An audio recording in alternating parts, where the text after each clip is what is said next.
आपने मेरे चैनल को इतने प्यार दिया फर्स्ट वीडियो के लिए, थैंक यू। और इस वीडियो में अब आपको बताऊंगा, सब थंबनेल तो देख ही लिया है ना। हाँ, तो वही अपनी जर्नी, कब मेरी जर्नी स्टार्ट हुई तो बता दूं कि 10th क्लास में डिसाइड किया कि हम मेडिकल फील्ड में जाएंगे, क्योंकि बड़े भैया भी मेडिकल फील्ड में थे तो उनसे भी एक मोटिवेशन था।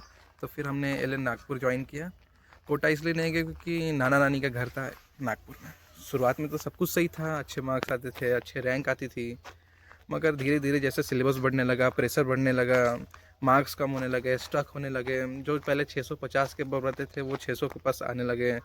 फिर और मेहनत की और पढ़ाई करने की कोशिश की, क्योंकि जुनून था कि 12th में अच्छा बैच चाहिए, स्टार बैच बहुत फेमस वाला था, उसके लिए सबके अंदर वो था कि हम अच्छे बैच में जाए। मेरे को भी स्टार बैच में ही जाना था, तो मेहनत करना था मुझको।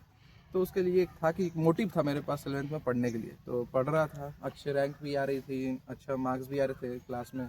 वो सब होने के बाद फिर मैं पहुंच गया 12th में क्योंकि अब स्टार बैच मिल गया था, तो काफ़ी रिलैक्स हो गया कि हाँ अब तो स्टार बैच है, अब तो सिलेक्शन हो ही जाएगा। इस हिसाब से मैं बहुत चिल रहने लगा, उतना फोकस, उतना डेडिकेशन पहले जितना नहीं रहने लगा।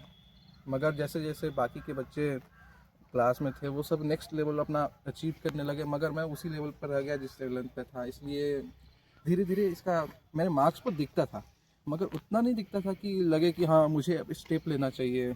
जैसे जैसे दिसंबर आया, मार्क्स का डिडक्शन और हुआ, मार्क्स और कम होने लगे, फिर धीरे धीरे वो रिफ्लेक्शन अच्छे से दिखने लगा कि अब जो पहले 600 प्लस ईजिली आता था, अब वो धीरे धीरे 600 से कम होने लगे। पाँच एक ऐसी हालत आ गई थी जनवरी के बाद कि 550 रेयर होता था। फिर क्या, डर तो था ही, मगर मैं काफ़ी उस समय तक भी काफ़ी रिलैक्स था। फरवरी और मार्च हमारा चला गया बोर्ड में, अप्रैल आया, अप्रैल में सच में फट गई थी, क्योंकि अब नहीं पढ़ा तो अब तो कुछ नहीं होने वाला था। तो इसके लिए फिर हम क्या ही कर सकते थे कि अब बिना कुछ किए हार जाना से अच्छा कि कुछ करके ही हारो, रिग्रेट नहीं रहना चाहिए बाद में।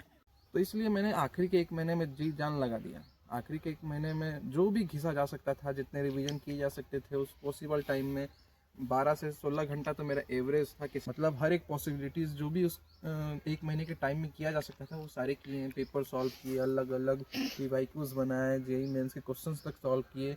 उस 1 महीने में जितना मैं अपने आप को फुल यूज कर सकता था मैंने ट्राई किया था। 16 घंटे, 17 घंटे तक किसी किसी दिन जाते थे, क्योंकि उतना ज़रूरी था मेरे लिए, क्योंकि मैंने पहले पढ़ना ही छोड़ दिया था ऑलमोस्ट 2 महीने। फिर आया नीट का दिन, ऑफ कोर्स नहीं हुआ सिलेक्शन, क्योंकि मेरे सबसे घटिया मार्क्स आ गए थे फिजिक्स में 98। 100 पार होना मुश्किल हो गया था। मेरा फेवरेट सब्जेक्ट था फिजिक्स, फिर भी उसमें सबसे कम मार्क्स आए। होता है कि आप इतने सालों से पढ़े क्या, और 2 साल ऑलमोस्ट फिजिक्स पढ़ा, फिर भी 98 मार्क्स आए। और ऑलमोस्ट 11 के पेपर में 150 टच हो जाता था मेरे से, फिर भी नीट के पेपर में मैं 100 टच नहीं कर पाया। तो उस दिन का खेल था जो मैं नहीं अच्छे से खेल पाया। अब क्या ही कर सकते थे, रिग्रेट तो था ही कि हाँ मेहनत किया था, ऑलमोस्ट एक्सपेक्टेड था कि 650 आ जाए, क्योंकि आखिरी के पेपर तक 630 तक ला दिया था अपने आप को। ऑलमोस्ट 450 से 630 तक आना बहुत मुश्किल लगता है आखिरी के 1 महीने में, जो मैंने किया था बिल्कुल। तो वापस नीट का रिजल्ट आया, 1 महीना वेट किया, फिर जो इतना केस वेस चल रहा था, फिर वापस से एलन को ज्वाइन किया, एलन नागपुर में ही। इस बार ड्रॉपर बैच में था। इस बार वो लोग थे मेरे साथ जो कि किसी जगह के टॉपर्स नहीं है, या किसी जगह के एक ऐसे लोग जो समाज के लिए धब्बा बनते हैं। और मेरे लिए वो काफ़ी जेम्स थे, क्योंकि उन्हीं में से वो दोस्त थे जो जिन्होंने मुझे मोटिवेट किया।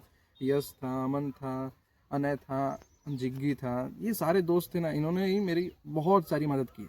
जैसे कि मेरे को पीडीएफ के प्रिंट आउट्स ये ला के देते थे, मैं कुछ ना करूँ, मेरा टाइम बचे, उसके लिए हर एक पॉसिबिलिटीज़ जो भी कर सकते थे उन्होंने सब क्या किया।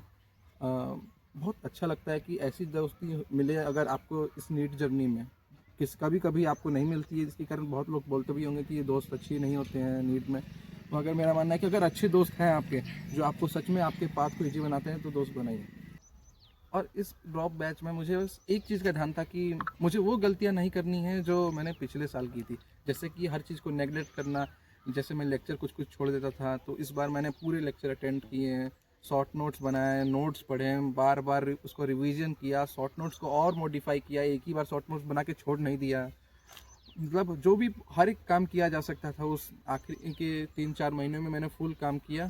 और फिर फाइनली नीट हुआ, काफ़ी आउट ऑफ क्वेश्चन आया, सबकी फट गई थी, मेरी भी फटी थी।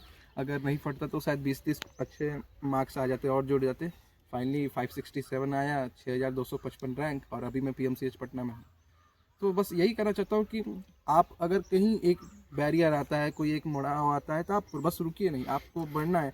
या तो कुछ भगवान आपको कुछ लोग भेजेंगे, जैसे कि मेरे उस ड्रॉपर बैच में कुछ दोस्त हैं, या आपको कोई आपके पेरेंट्स होंगे, आपका भाई होगा, आपका कुछ भी हो सकता है, आपके सर हो सकते हैं, उनकी बात मानिए, क्योंकि वो आपके रियल गाइड है, वो रियल चाहने वाले हैं।